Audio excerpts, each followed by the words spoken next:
Hey everybody, welcome back to the van. What a week it's been here.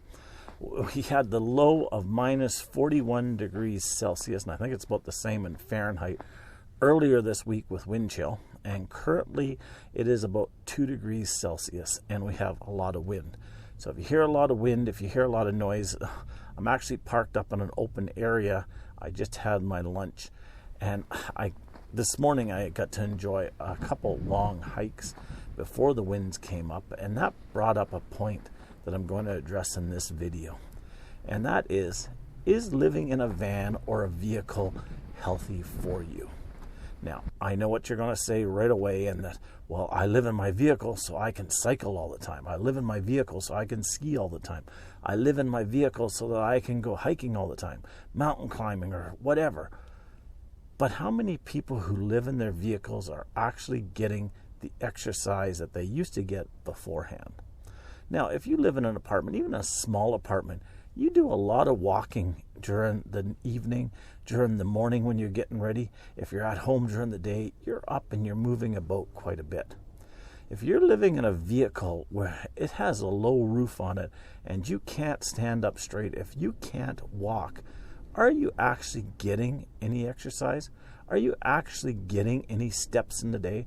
Are you actually getting any cardio? Is there anything that you're getting?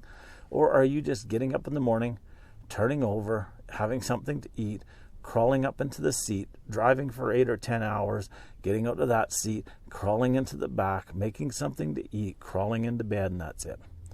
Now, I know there's going to be times of the year when you can't get out and get exercise. Earlier this week, minus 41, I just did not feel like doing anything. So I didn't do anything those days. I got up, I went to work, that's all I did. But today I got up and I walked for 2 hours. Now, for 2 hours for me is probably more like an hour for everybody else because of my lung condition, but I got out there and I got some exercise. The other thing I see with a lot of these people is when they're living in their vehicles, they can't even stand up, so they can't even stretch. They can't even get their bodies fully extended to do anything. They're on their hands and knees all the time.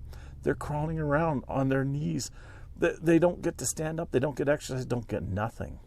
So I really think that living in a vehicle can be very, very unhealthy for you if you don't deliberately try to get some exercise. Now, years ago, because of my lung condition, I started using a step counter on my phone.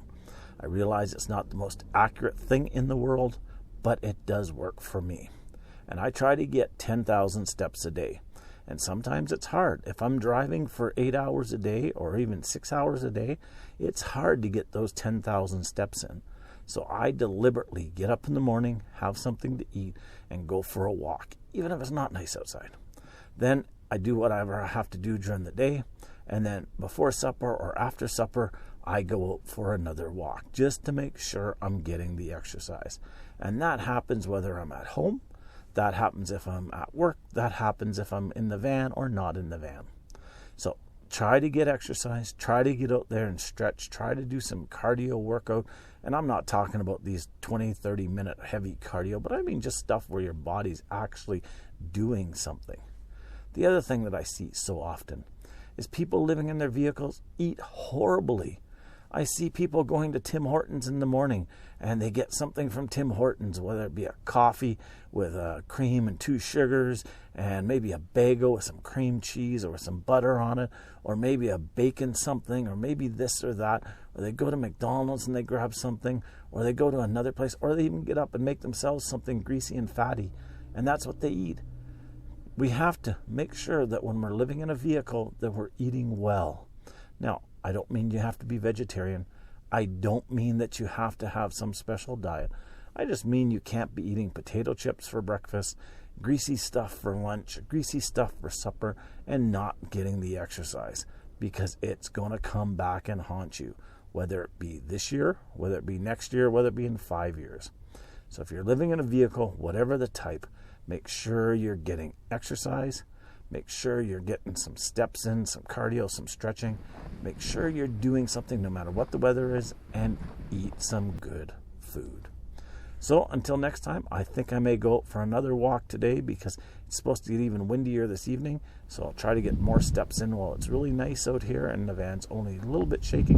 And I'll talk to you next time. Bye-bye now. Have a great day.